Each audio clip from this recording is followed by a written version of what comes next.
En marzo de 1995, un hombre le dispararía a otro 3 días después de que ambos aparecieran juntos en un programa de televisión. Este show era el de Jenny Jones. El show comenzaba con la anfitriona, la misma Jenny Jones, dirigiéndose a la audiencia. Ahora, ¿cuál sería la forma en que tú elegirías para revelarle a alguien que estás enamorado de él en secreto? A. Le escribirías a esa persona una carta. B. Le dirías a la persona en privado en caso de que te rechazara. O C. Le dirías a esa persona que tú eres gay y esperas que él también lo sea, en televisión nacional y en frente de millones de personas. Ante esta última opción, la audiencia se volvió loca y el show comenzó.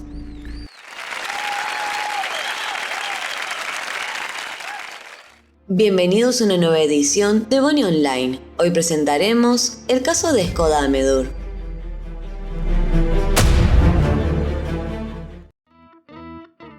En la década de los 90 existía la tendencia de que las celebridades tuvieran sus propios programas de entrevistas. Así fue como, el 16 de septiembre de 1991, la comediante y actriz Jenny Jones llegó a la pantalla con un show que llevaba el mismo nombre de su presentadora. En sus inicios, el formato del programa de entrevistas era similar al famoso show de Oprah, el cual es uno de los programas de entrevistas diurnos de mayor audiencia en la historia de la televisión.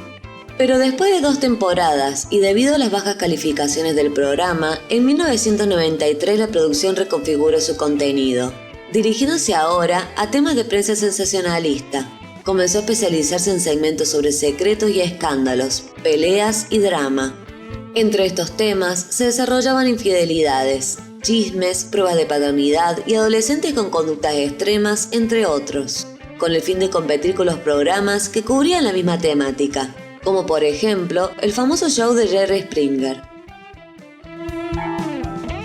¿Pero quién era Jenny Jones?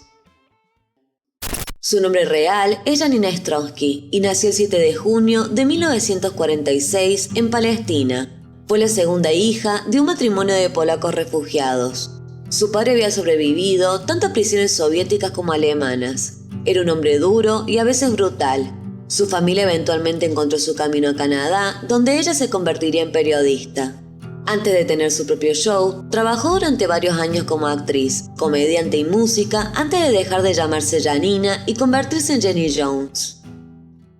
El siguiente protagonista de nuestra historia es Scott Amedur. Scott nació el 26 de enero de 1963 en Pittsburgh, Pensilvania. Su padre, Frank Amedur, era conductor de tractor y remolque local. Patricia Graves, su madre, era ama de casa. Scott también tenía una hermana menor llamada Tina y 3 hermanos mayores llamados Frank, Mike y Wayne. Alrededor de 1968 se mudó junto con su familia a Waterford, Michigan. En 1970, sus padres se divorciaron y aunque Scott convivió con su madre durante ciertos periodos de su vida, principalmente vivió con su padre, al igual que sus hermanos y hermana. Scott asistiría a varias escuelas diferentes, principalmente en el área de Lake Orion y Pontiac. El divorcio y los problemas que vinieron con el mismo fueron extremadamente difíciles. A los 17 años, Scott abandonó la escuela y se unió al cuerpo de señales del Ejército de los Estados Unidos. Allí obtuvo su certificado de escuela secundaria de manera informal y completó su formación técnica en el campo de las comunicaciones por satélite. Fue durante su estadía en el ejército que le contó a su familia que era homosexual. Por suerte para él, esto no significó un problema para ninguno de sus familiares, ni siquiera para su padre, lo cual sorprendió a sus hermanos a causa de la mentalidad acerca de la homosexualidad que comúnmente tenían las personas adultas en esa época. Luego de 4 años de servir en el ejército, Scott recibió una baja honorable después de cumplir un periodo completo de servicio. Más tarde, se unió a la reserva del ejército junto con su hermano Wayne, en lo que se conocía como el sistema Buddy Buddy. Después de la Armada, Scott tuvo varios trabajos técnicos, como comunicaciones e instalación de sistemas telefónicos. Sin embargo, en los últimos años, había sido principalmente cantinero, disfrutando así de la vida nocturna. Poco antes de los hechos, también se encontraba tomando algunas clases de computación en una escuela local. Su familia lo describe como generoso y compasivo. En el pasado, había acogido en su casa y cuidado a varios amigos que no tenían hogar y estaban a punto de morir a causa del VIH o SIDA. Esto lo había realizado en 3 o 4 ocasiones distintas. Scott era extrovertido y espontáneo, y siempre estaba buscando divertirse. Le gustaban las cosas sencillas como pescar y acampar con sus hermanos. Le encantaba cocinar y jugar con la electrónica, así como comprar regalos para sus sobrinos y sobrinas en días festivos y cumpleaños. Para el año 1995, Scott tenía 32 años, estaba trabajando como cantinero y amaba la televisión. Era un aficionado de los programas de entrevistas. Según su vecina Gay Clinton, había visto toda clase de programas de esta índole, pero Oprah había sido demasiado suave para él. Le gustaban mucho los programas que se centraban en la vida privada de las personas. Su vecina señalaría que particularmente era fan del show de Jenny Jones y que lo seguía regularmente, remarcando que era usual que la llamara comentándole acerca del escandaloso tema que se estaba cubriendo ese día en el programa. Fue al final de uno de esos episodios que se proyectó un aviso publicitario. Este decía: ¿tienes un amor secreto que te gustaría revelarle a un amigo del mismo sexo? Seguido de esto, se brindaban las instrucciones para comunicarse con la producción del show. Scott tenía un secreto, y este era que estaba enamorado de su amigo Jonathan Smith. Lo había conocido hace aproximadamente un mes cuando se dirigía a visitar a su hermano. El hermano de Scott vivía en el mismo complejo de departamentos que su amiga Donna Riley. Cuando llegó ese día al lugar, vio a Donna en el estacionamiento. Los frenos de su auto se habían dañado y su amigo Jonathan se encontraba debajo del mismo, efectuando reparaciones. Scott sabía mucho acerca de automóviles y cómo repararlos, así que se aproximó para ofrecerse a ayudar. Fue allí que conoció a John y quedó impresionado con él de inmediato. Los tres rápidamente se volvieron amigos, salían a bares y pasaban el rato juntos. Al sentirse atraído por John, quiso conocerlo más, así que le preguntó a Donna si sabía cuál era la orientación sexual de su amigo, pero ella no estaba segura. Donna solo sabía de las relaciones pasadas de John con múltiples mujeres, pero también sabía que estas relaciones no tendían a terminar bien, así como también sabía que la propia familia de John lo había interrogado acerca de su orientación sexual. A Scott le emocionaba mucho salir en televisión, y ante lo ambiguo de la orientación sexual de su interés romántico, le pareció que el show le brindaba una buena oportunidad para probar sus chances con su enamorado. La historia de Scott fue enviada al programa. Algunos días pasaron y, para su sorpresa, el teléfono sonó. Eran los productores del show de Jenny Jones. Les había interesado su historia y lo invitaron a participar en el programa, donde también sería acompañado por su amiga Donna Riley. Scott estaba muy emocionado por aparecer en el programa, pero, sin saberlo, había respondido una llamada que sería el inicio de una serie de eventos fatales. El último protagonista de esta historia sería el invitado estrella en cuestión. Jonathan Smith nació el 18 de julio de 1970 y había sido un residente de Michigan desde hacía toda su vida. En ese momento tenía 24 años. De vez en cuando tomaba pequeños viajes de casa con su padre y trabajaba como mesero en un bar local llamado Fox and Hounds, el cual se encontraba en una zona elegante denominada Bloomfield Hills. Para marzo de 1995, John se encontraba en su trabajo cuando recibió una llamada de los productores del show. Estos lo invitaban a participar en el rodaje, diciéndole que era el objeto de un enamoramiento secreto en su círculo cercano, y le ofrecían presentarse en el show para descubrir de quién se trataba. Al principio, se mostró reacio a aparecer en el programa, y les dijo a los productores que se comunicaría a la brevedad para revelar su estatus de asistencia. Sus compañeros de trabajo lo alentaban a presentarse en el programa, ya que recientemente se había separado de su novia, con la cual incluso había estado comprometido. Por otro lado, la verdad era que Jonathan también tenía curiosidad por saber quién era esta persona que estaba tan interesada en él que incluso había escrito un programa de televisión para confesarse. Pensó que tal vez esto era una buena oportunidad para él. Llamó a los productores y confirmó su asistencia. John tomó entonces unos $300 y compró un conjunto completo de ropa nueva para impresionar a su admiradora el día de la grabación. El domingo por la tarde abordó un avión en primera clase y con todos los gastos pagos desde Michigan hasta Chicago para estar presente en la grabación del programa al día siguiente. El lunes 5 de marzo de 1995, Jenny Jones se presentó a trabajar como en cualquier otro programa. Ese día grabaría 2 casos y ya se encontraba lista para grabar el segmento denominado Enamoramientos Secretos del Mismo Sexo. Aunque ya había grabado revelaciones de admiradores secretos anteriormente, este episodio se convertiría en uno de los más comentados y escandalosos. Sin embargo, nunca saldría al aire, debido a las devastadoras consecuencias que tendría el show. En la primera parte del segmento, la conductora le preguntó a Scott si pensaba que John también podía ser gay. Cualquier cosa es posible, respondió él. En ese momento, la anfitriona empezó a indagar sobre la sexualidad de John, y Donna entonces pasó a relatar lo que ya le había contado a su amigo Scott, que, si bien no le costaba que Jonathan fuera gay, sabía que su familia le preguntaba mucho acerca de sus preferencias sexuales. Durante el segmento, Jenny Jones animó a Scott a compartir sus fantasías sobre John. Una de ellas incluía una hamaca, champán, crema batida y fresas. Mientras tanto, John se encontraba detrás del escenario, en una sala verde donde no podía ver ni escuchar nada de lo que se estaba diciendo en el set.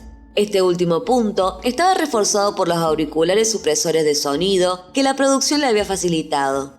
La conductora siguió cuestionando a su invitado. ¿Qué es lo que más te gusta de él? Tiene un cuerpo chiquito y fuerte, respondió el hombre, frente a un público que reía y no paraba de gritar. Quisiera ponerlo en una vitrina y desempolvarlo de vez en cuando. Es precioso. Jerry Jones ordenó a su producción que le sacaran los auriculares a John y lo hicieran entrar al estudio. El joven entonces ingresó al set. Se encontró sorprendido al ver a Scott y Donna en el escenario. Seguramente pensó que Donna era su admiradora secreta. Se dirigió a ella y le dio un cálido abrazo. Luego giró en la dirección de Scott para darle la mano. Este último respondió al apretón de manos, dándole un breve abrazo. Los tres tomaron asiento y la conductora preguntó: Did you think Donna had the crush on you? Did I? No, we're good friends. Well, guess what? It's Scott that has the crush on you. You lied to me. Scott era abiertamente homosexual, por lo que John sabía de esto, pero no tenía idea de que este estaría en el programa. De todas maneras, John permaneció educado y calmado durante toda la entrevista. A continuación, la conductora mandó reproducir el clip acerca de las fantasías sexuales expuestas por Scott, y las cuales él no había podido escuchar debido a que se encontraba en la sala verde. Take a look at, it'll show a little playback of what Scott said about you, John. Take a look at that monitor right down here? there. Well, it entails like whipped cream and champagne, stuff like that.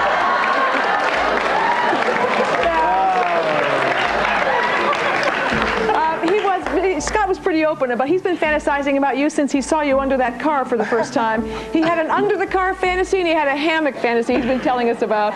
Did you have any idea that he liked you this much? No, I did not. Can you tell us what your status is? Are you involved with anybody or? No, but I am definitely heterosexual, I guess you could say. Scott no se mostró demasiado decepcionado, afirmando que tal vez, gracias a esto, John se sentiría más cómodo a su alrededor de allí en más. Parecía que todo había resultado bien. Los amigos concluyeron con la grabación del show, y John incluso llevó a Donna y a Scott al aeropuerto, volviendo a su hogar en Lake Orion, Michigan. John estaba intranquilo desde que volvió del programa. Le había comentado a varios amigos y familiares que se había sentido avergonzado y humillado por la experiencia. Por lo que 2 días después del show, pasó la noche entera bebiendo con amigos y compañeros de trabajo. No durmió en su departamento, pero cuando llegó a su residencia a las 10 a.m. de la mañana siguiente, se encontró algo inusual en su puerta de entrada. Colgando de su puerta se encontraba una luz amarilla intermitente, del tipo que normalmente se utiliza en construcción. Aunque la nota estaba sin firmar, John reconoció la luz. El lunes por la tarde, cuando estaban regresando a casa, los 3 amigos habían encontrado la luz tirada en el medio de un estacionamiento. Scott la había recogido y como John hacía poco había dañado la luz de su automóvil, este bromeó con él sugiriéndole que esta podría ser la nueva luz de su auto. Además de la luz, John también encontró una nota sin firmar colgada del pomo de su puerta, la cual contaba con un mensaje que John interpretó como sexualmente sugerente. En pantalla estará dejando las palabras textuales de lo que estaba escrito en esa nota. John pronto dejó su apartamento y se subió a su camioneta del año 1981. Se dirigió a un banco local donde retiró más de $300 de su caja de ahorros en un cajero automático.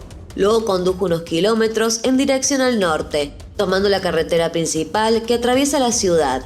Se detuvo en la tienda de Tom's Hardware. Ahí le pidió al empleado una caja de cartuchos de escopeta calibre 12 y pagó en efectivo por ellos. El joven luego se detuvo en el estacionamiento de un centro comercial, que quedaba a una distancia a pie muy corta hacia su propio apartamento. Salió de la camioneta y entró a Gary's Gun Shop. El interior de la tienda se encontraba decorada con atrapasueños nativo americano de gran tamaño en una de las paredes. En la otra pared, mientras tanto, se encontraba en exhibición una gran gama de rifles y escopetas. John compró una escopeta de acción de bomba Mossberg calibre 12, con apariencia al estilo camuflaje.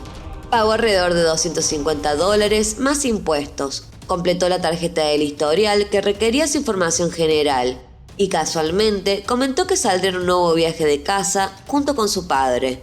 Antes de irse, preguntó por la hora. Morgan le indicó que eran aproximadamente las 10:30 am. John se despidió diciendo que llegaría tarde al trabajo y salió de la tienda. Volvió a su complejo de departamentos y se detuvo en el estacionamiento. Ensambló la escopeta y la cargó. Se sentó y pensó durante varios minutos en lo que haría luego. Finalmente, tomó un camino sinuoso y bajó por la entrada a la carretera principal. Tomó una calle lateral y bajó por Blueberry Hill Road. Esta calle atravesaba un gran parque de casas rodantes. Eran las 11 de la mañana cuando John se estacionó frente al buzón de Scott Amedur y pensó un momento en lo que iba a hacer luego. Dejó el arma en su vehículo y se bajó de la camioneta. Se dirigió hasta la casa y tocó la puerta. Lo recibió Gary Brady, el compañero de cuarto de Scott. Cuando abrió la puerta, vio al joven que todavía se encontraba vistiendo su uniforme de mesero, un bow tie de color verde y una camisa tipo smoking. Gary lo invitó a entrar, indicándole que Scott se encontraba en el baño afeitándose. John entró en la casa móvil y comenzó a interrogar a Scott sobre la nota. Tal vez, al verlo en su casa, Scott pensó que a su amigo le había gustado su nota, o que al menos la había encontrado graciosa. No se sabe mucho acerca de la conversación que ambos mantuvieron, pero esta fue breve. Scott le sonrió a John y le confirmó que, en efecto, era él quien había dejado la nota en su puerta. John entonces se dirigió a la puerta de entrada diciendo que apagaría su camioneta y volvería enseguida. Cuando volvió, tenía la escopeta calibre 12 en sus manos. Cuando Scott lo vio aproximarse, le gritó a su compañero: «Gary, ayuda, tiene un arma, va a disparar». Trató apresuradamente de cerrar la puerta, pero John tomó su arma y la interpuso en el camino, evitando que ésta terminara de cerrarse. Ingresó al hogar apuntando su arma hacia el techo. Scott, que se encontraba con el torso desnudo, comenzó a alejarse de él en dirección a la cocina. Tomó una silla de mimbre que se encontraba en su sala de estar y la levantó al frente de su rostro, intentando protegerse de un posible disparo, mientras que al mismo tiempo le gritaba a John que se largara de su casa. En ese momento, John le disparó en el pecho. Su compañero de cuarto corrió a esconderse en un pasillo, intentando resguardarse del peligro. Desde allí, presenció como su amigo tomaba con ambas manos su pecho, retrocediendo un poco al momento de ser herido, cayendo y quedando de rodillas en el piso, solo para ver cómo John, cuyo rostro parecía perfectamente compuesto, le disparaba nuevamente. Scott quedó tendido boca abajo en el piso de su cocina. Sus manos todavía se encontraban sobre su pecho. Su espalda y el piso se hallaban cubiertos de sangre. El tirador salió entonces de la residencia y se subió a su camioneta. Condujo hasta una gasolinera que se encontraba cerca de la casa de su hermana. Se bajó nuevamente del automóvil y llamó al 911 desde una cabina telefónica. Habían transcurrido 15 minutos desde que se había producido el tiroteo. La siguiente es una traducción de la llamada entre John y la operadora del 911. Okay, why did you do that?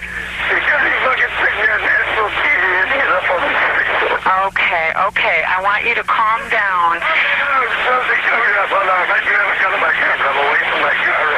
Okay, the gun's in the car.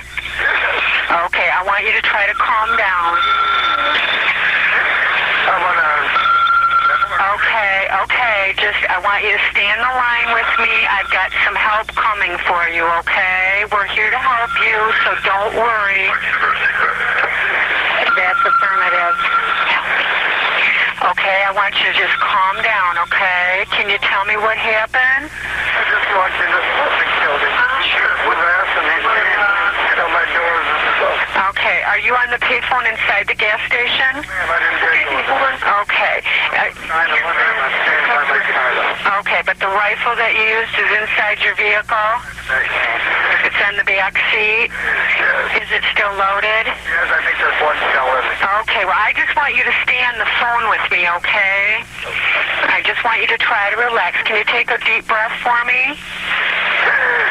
I know you're upset, okay? We're going to help you, though, okay? Just try to relax. You did the right thing by calling me, okay? And we will help you. I'm up to take time here. Here in a minute. Okay? Touch your breath a little. You believe I just did that? Okay, can you tell me again why you shot the man? Because he played a really good fucking thing on me. He took that and getting killed and that's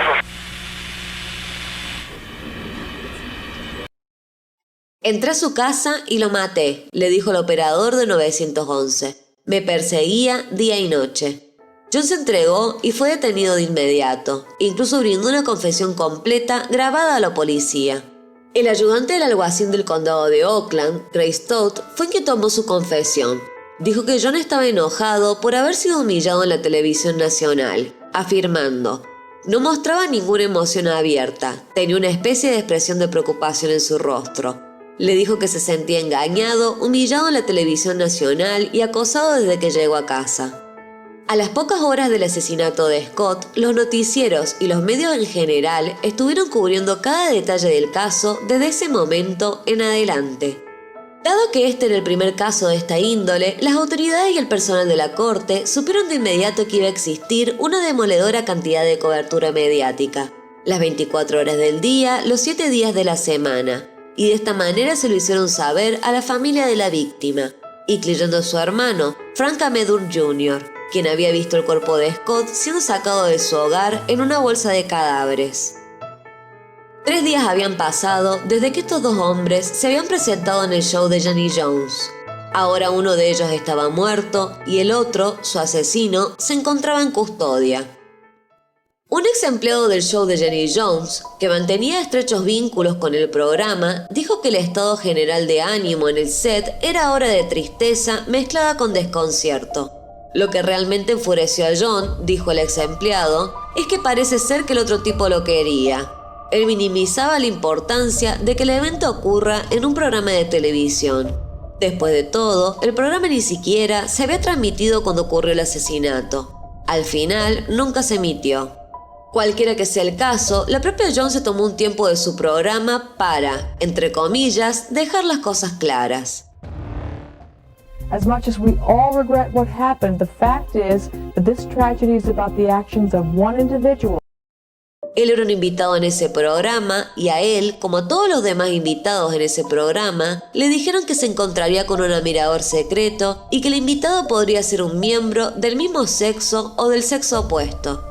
Jenny Jones continuó agradeciendo a sus espectadores por su apoyo y luego, sin perder el ritmo, la conductora pasó el programa del día. Hoy, mujeres desesperadas que quieren casarse. Lo que quieren son anillos de diamantes. Lo que no quieren son más excusas. Las primeras palabras de John a la policía no harían más que avivar un juicio complejo y escandaloso, el cual, irónicamente, también sería televisado.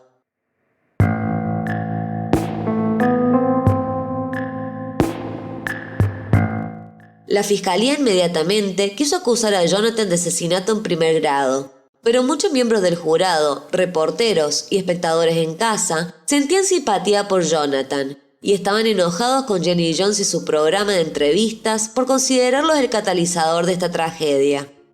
Jonathan fue entonces acusado de asesinato en primer grado y de cometer un delito grave con arma de fuego. Para condenarlo por asesinato en primer grado, los fiscales debían demostrar que el asesinato fue premeditado. Si era declarado culpable de este cargo, enfrentaría cadena perpetua sin posibilidad de libertad condicional. El jurado tenía el poder de considerar cargos menores como homicidio en segundo grado o homicidio involuntario. Ladies and gentlemen, there was no murder here. There was a shooting, but there was no murder. El Estado contó con una confesión oral y una confesión grabada en video. Sin embargo, en una audiencia previa al juicio, el juez determinó que ambas confesiones eran inadmisibles porque la confesión oral se hizo sin que se le leyeran a Jonathan sus derechos Miranda, y la confesión grabada en video se hizo mientras se violaba su derecho a un abogado. Esto significaba que, para agregar otro desafío para el equipo de la fiscalía, no se les permitió usar en el juicio las confesiones grabadas de Jonathan desde el teléfono público o en la estación de policía, porque éstas interferían con sus derechos. El sheriff del condado de Oakland declaró que John le había confesado que su aparición en el programa lo había carcomido y que la nota lo había hecho asesinar a Scott. Este afirmaba que el acusado le había dicho: «Él es gay, pero yo no me dejaba en paz y me llevó al show de Jenny Jones. Yo no sabía que era un hombre». Y le reiteró nuevamente lo avergonzado que estaba. Pero en respuesta, la defensa del acusado señaló que la policía había manipulado a John en orden de obtener esta confesión. En el juicio, los fiscales señalaron que el hecho de que John condujera a una tienda a comprar municiones, a otra a comprar un arma y luego hasta la casa de Scott para efectuar los disparos demostraba premeditación. Los empleados de la tienda habían declarado que no parecía estar enojado o con un comportamiento amenazador mientras realizaba las compras para cometer este crimen. Los fiscales indicaron también que cuando el acusado se presentó en la casa de la víctima, se volvió violento. El informe policial indicaba una silla volcada en la escena como muestra de que Scott intentó defenderse. En la corte, los abogados de John argumentaron la defensa de la capacidad disminuida. La capacidad disminuida está definida como la falta del estado mental necesario para cometer un delito. Por lo general, es el resultado de un trastorno mental o un trauma. Afirmaron repetidamente que John se había sentido profundamente humillado y avergonzado por lo que sucedió en el programa de televisión. Usaron la nota sugerente de Scott, una nota que Donna Riley había indicado en su testimonio que solo tenía la intención de ser una broma, en conjunto con rumores de los supuestos avances sexuales de Scott hacia John, para de esa forma reforzar su narrativa de que la víctima estaba acosando al acusado. Según la teoría de la defensa, John simplemente explotó después de encontrar la nota en la puerta de su casa. Los abogados atribuyeron la reacción de su defendido a su depresión maníaca, lo que hoy en día se conoce como trastorno bipolar, problemas con el alcohol, tendencias suicidas e incluso la enfermedad de Graves, un trastorno de la glándula tiroides que, recalcaban, puede causar un comportamiento irracional y hasta violento. La defensa afirmó, además, que el acusado no tenía la capacidad mental suficiente para formar una intención, general o específica, a causa de las enfermedades mentales que padecía. Argumentaban que el acusado, que ya tenía una mente muy dañada, fue emboscado por el programa de Jenny Jones, traicionado por Scott y Donna y acosado implacablemente por la víctima. Agregando que, a partir de los avances románticos de Scott, John, quien según ellos era una persona amable y compasiva, se había vuelto emocionalmente inestable. Por lo tanto, establecían que, debido a la frágil salud mental del acusado y a partir de sus sentimientos de humillación y vergüenza por aparecer en el show, esto lo había llevado a cometer actos violentos e irracionales. Esto representaba una clara defensa del pánico gay. El pánico gay, o Gay Panic Defense en inglés, es una táctica legal disponible en algunos estados de Estados Unidos. Esta se basa en la afirmación de que las acciones violentas o en un estado de locura temporal de parte de un hombre heterosexual podrían considerarse justificables como resultado de insinuaciones no deseadas entre personas del mismo sexo. Estas defensas contra el pánico homosexual y transexual son, a menudo, utilizadas por acusados de delitos violentos. Estos afirman que la orientación sexual o la identidad de género de la víctima les hizo entrar en pánico. Por ejemplo, un hombre heterosexual podría afirmar que entró en un estado de locura temporal cuando descubrió que una mujer con la que tuvo relaciones sexuales era transexual y que por eso la atacó. Cuando la normalmente animada Jenny Jones subió al estrado alrededor de las 12:15 p.m. para testificar en el juicio, dio la impresión de que no tenía mucha participación en su propio show. Había sido llamada a testificar por pedido de los abogados de John. Su abogado defensor, Fred Gibson, se centró en Jenny Jones, sugiriendo que el miedo de John a la humillación pública lo llevó al homicidio. Le interrogó metódicamente, preguntándole el propósito del show de Jenny Jones y su papel en él. Con las manos en su regazo, de vez en cuando la conductora agachaba ligeramente la cabeza mientras tropezaba con sus respuestas. «No estoy segura de entender la pregunta», dijo una y otra vez, insistiendo en que tenía poca responsabilidad por las decisiones diarias sobre el programa. Más tarde, la misma Jones atribuiría su comportamiento a su propia sensación de miedo e incertidumbre sobre el juicio. Aunque la misma Jenny Jones no estaba siendo acusada, en el juicio ciertamente pareció que sí. Ella testificó que no escribió el guión, aunque dijo que a menudo reescribía los guiones. Dijo que no recordaba haber decidido que un tema era inapropiado. Afirmó, en resumen, que su destino estaba en manos de sus productores. Jones incluso titubeó cuando le preguntaron su nombre de nacimiento. Estaba muy lejos de ser la mujer de chaqueta amarilla que vieron los jurados antes en el juicio, cuando se les había presentado en la corte una copia del episodio que nunca se emitió. El programa de televisión parecía alegre y divertido. Jonathan pareció seguir el juego con la revelación de que Scott había fantaseado con él. Parecía un poco avergonzado, pero no indignado. Le preguntaron a Jenny Jones si se dio cuenta de que John estaba incómodo en el show, a lo que ella respondió que absolutamente no. La cuestionaron sobre si pensaba en que, si no se hubiera sumergido tanto con el segmento revelador del show, el crimen no habría sucedido.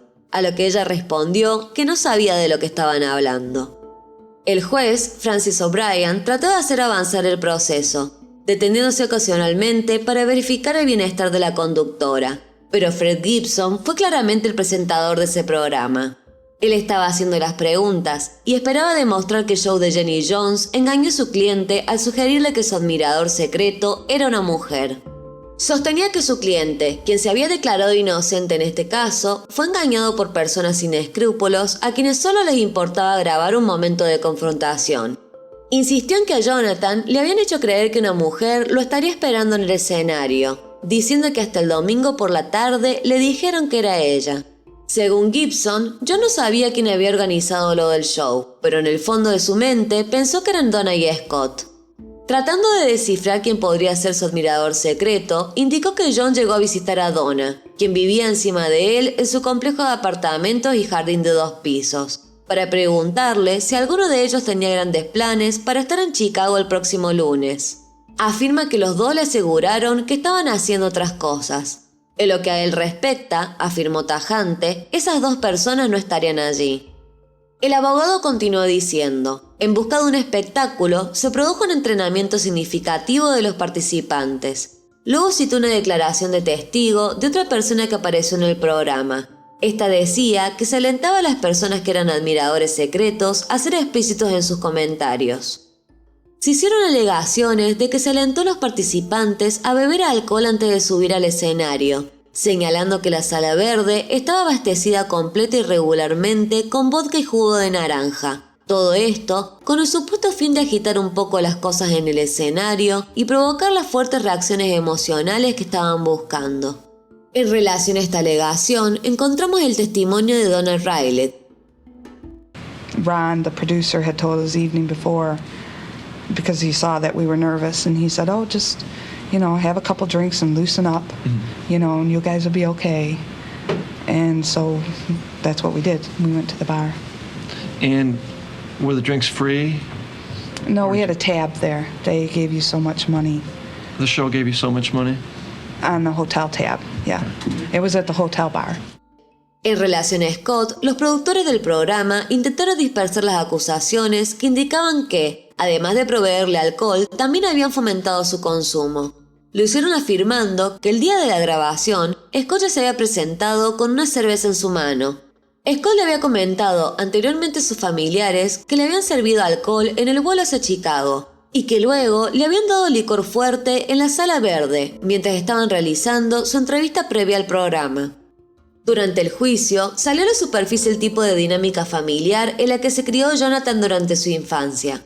Su familia y amigos se habían negado a discutir tanto el caso como los antecedentes de John con los medios. Sin embargo, según Gibson, su cliente no era homofóbico y el odio no fue un factor motivador en este crimen. Cuando su padre, Allen Smith, testificó, expresó las siguientes palabras al abogado que lo interrogaba acerca de las acciones de su hijo. I want to ask you a question, Mr. Schmitz, about one particular statement you made in that tape, and it's the following. Father's thought, the reason that he had to kill Scott Ameter is to prove that he was not homosexual. Remember saying that on the tape? I remember it was speculative thought. When you had conversations with your son, did he express any statements to you about people thinking he was gay? Are people going to think that he was gay if they saw the show? Yes, he said, now Gramp and everybody's going to think I'm gay. And your son was concerned about that, is that right? Yes. I mean, how would you feel if your father thought that maybe you were homosexual?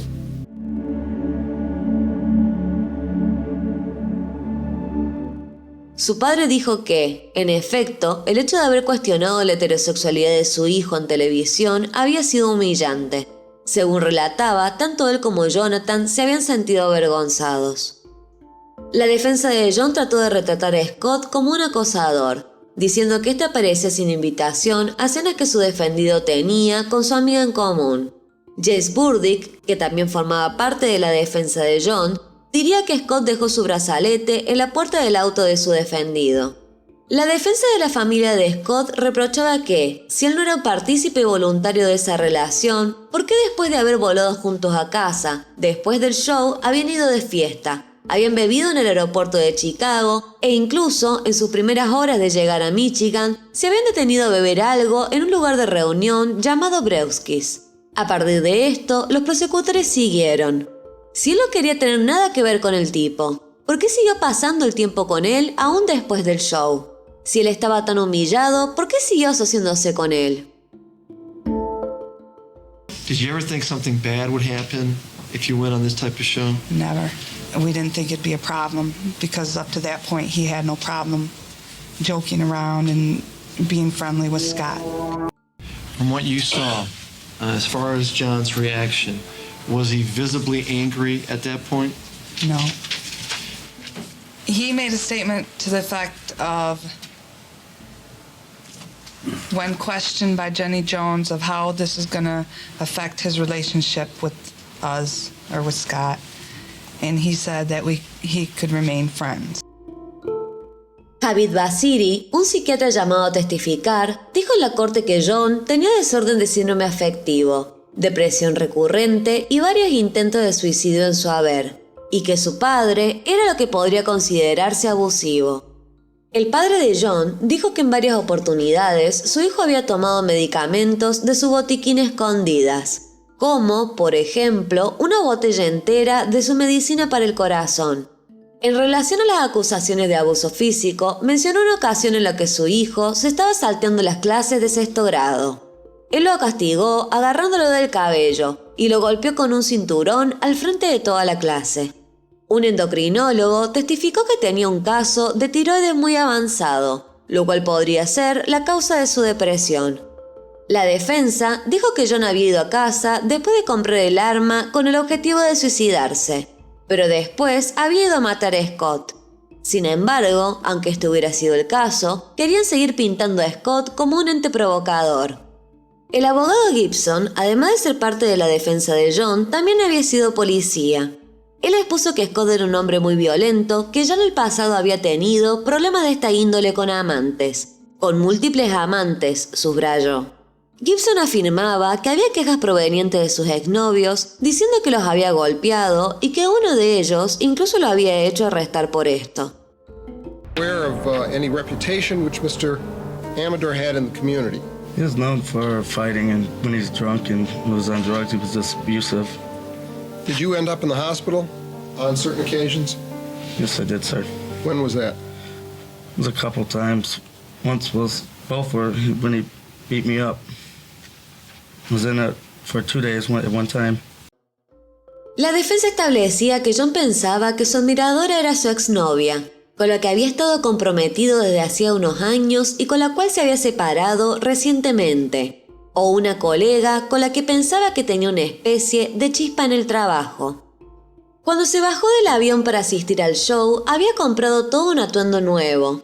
y pensó que si esta chica era su ex, iría corriendo a decirle a todos en el trabajo que se casaría con ella. En cambio, se había encontrado con Scott en el escenario. El abogado del acusado dijo que tanto el show como la entrevistadora explotaron la situación cuando estas personas no sabían lo que se expondrían. Más tarde, su equipo legal arremetió diciendo que el asesino estaba nervioso por la posible vergüenza que enfrentaría una vez que se emitiera el programa y que se había quebrado como consecuencia de ello. Hicieron hincapié en que los productores del show no habían sido transparentes sobre cómo el admirador de Jonathan era un hombre. Expusieron como prueba las notas de un miembro del staff de Jenny Jones. Entre estas notas decía, entre otras cosas, que John, en efecto, esperaba que su admirador fuese una mujer.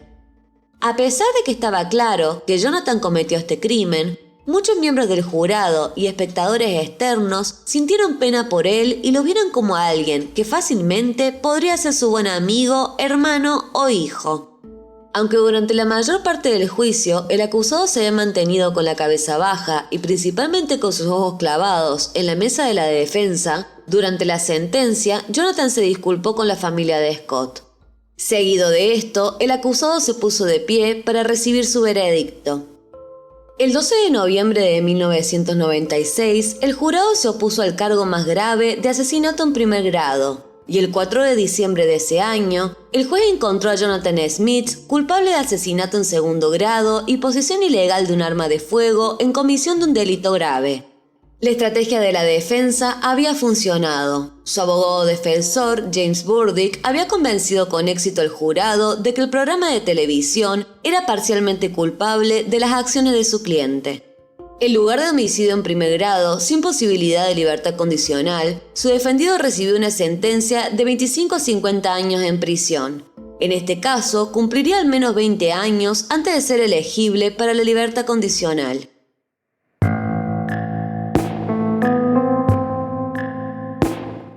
Durante el proceso, el juez O'Brien había ordenado que, aunque el juicio fuera televisado, nadie podría dar entrevistas hasta después de que el mismo finalizara. Aunque habían declarado culpable a John, varios miembros del jurado dijeron que pensaban que el show había sido un catalizador y que la producción había sido irresponsable. El hermano de Scott, Frank Amedur, también brindó declaración a la prensa. Llevó una vida turbulenta, dijo. El año pasado, algunos hombres lo golpearon y destrozaron su camioneta. Una vez estuvo desaparecido durante 2 meses. Pero por alguna razón, el 6 de marzo decidió exponerse como el admirador secreto de Jonathan Smith. Su hermano continuó diciendo, el show de Jenny Jones está para molestar y lastimar a la gente. Todavía están sacando provecho. Saben que alguien saldrá lastimado. Están recibiendo publicidad gratuita. Siento que esto no habría ocurrido si Jenny Jones no hubiera expuesto la homosexualidad, un tema que es delicado en nuestra sociedad. El fiscal del condado de Oakland, Richard Thompson, quien de hecho estaba ganando mucha atención mediática por aparentar simpatizar con el acusado, se refería a la grabación del show de la siguiente manera. Lo que están viendo en la cinta es un hombre de 24 años que se enfrenta a la audiencia del estudio y a la cámara, con lo que yo considero que es una emboscada. Está visiblemente molesto, la gente se ríe, es como un circo romano donde el público aprueba o desaprueba todo lo que está sucediendo. Tanto los abogados defensores como los fiscales del caso, así como las familias de Jonathan y Scott, dijeron después del juicio que Jenny Jones y su personal tenían parte de la culpa por el asesinato. En la corte, los abogados defensores de John habían argumentado que actuó por impulso, debido a trastornos mentales no tratados como una profunda sensación de humillación. Uno de los defensores de John, el abogado Jim Burdick, explicaba: estaba en pánico porque lo estaban acusando falsamente o siendo identificado como una persona gay, y estaba claramente en pánico. Entonces, tal vez cumpla con los criterios de una defensa de pánico gay, aunque no es un término que recuerdo haber usado en ese momento.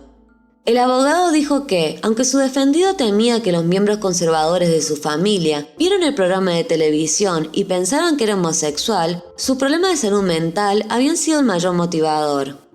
El caso se convirtió rápidamente en noticia nacional, conocido como el asesinato de Jenny Jones o el asesinato del programa de entrevistas, y fue visto como un ejemplo violento de la televisión de emboscada, que finalmente había ido demasiado lejos. Según la crítica, la televisión de emboscada es una estrategia utilizada en programas de televisión en vivo. Allí los concursantes invitados se verían expuestos a situaciones estresantes al frente de las cámaras, para de esa manera obtener contenido. A raíz de este juicio, activistas y defensores de la comunidad LGBT se mostraron indignados con la reducción de la sentencia e indicaban lo preocupante de una sociedad que toma la defensa de pánico gay como un motivo válido para disminuir una sentencia de asesinato. En 1999, y de la mano de Geoffrey Fieger, un abogado de altísimo perfil en los medios y quien contaba con una estructura dramática en cada una de sus exposiciones, la familia Medur demandó el show de Jenny Jones, Telepictures, cual era su distribuidor, y su principal propietario, Warner Bros. Lo demandaban por daños morales y por sus tácticas de emboscada, ya que, como esta familia lo veía, su papel supuestamente negligente había llevado a la muerte de Scott. El juicio contra el programa de Jenny Jones dio entonces comienzo el 30 de marzo de ese año. Fieger estaba tratando de argumentar que el show de Jenny Jones era responsable de la muerte de Scott, argumentando que el programa y sus productores fueron negligentes e intencionalmente crearon una situación explosiva sin la debida preocupación por las posibles consecuencias. En su declaración de apertura, dijo que el programa hizo todo menos apretar el gatillo y debían rendir cuentas. Una de las primeras testigos de Fieger fue María Altani Carpos, profesora de Sociología y Criminología en la Universidad de Miami, quien testificó que el asesinato era previsible. Antes de que ocurriera la tragedia, el programa había recibido denuncias de expertos que lo habían condenado por sus tácticas de emboscada y alertado acerca de las consecuencias que esto podría generar. Afirmó que ella misma había tratado de advertir al show de los peligros inherentes al poner a las personas en situaciones potencialmente embarazosas en la televisión nacional.